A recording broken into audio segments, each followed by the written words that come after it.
Another viral video na naman po ito guys. Panoorin po natin si Kuya kumakain po siya ng sili ngayon. Ayan.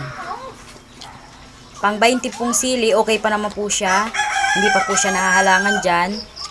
Ayan po, yung pang 30 po na sili. Ayan guys, okay pa rin po siya dyan. Dito sa 40 na sili, okay pa din po siya dyan. At pagdating po dito guys sa 50, medyo nangingilig na po yung kamay niya.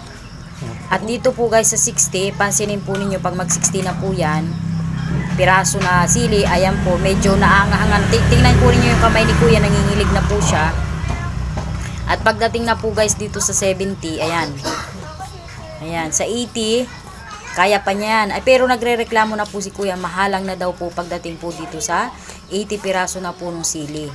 At pagdating naman po sa 90, ayan, medyo nag-iba na po ang tema ni Kuya hanggang sa mag 100 na po yung sili na kinakain po niya.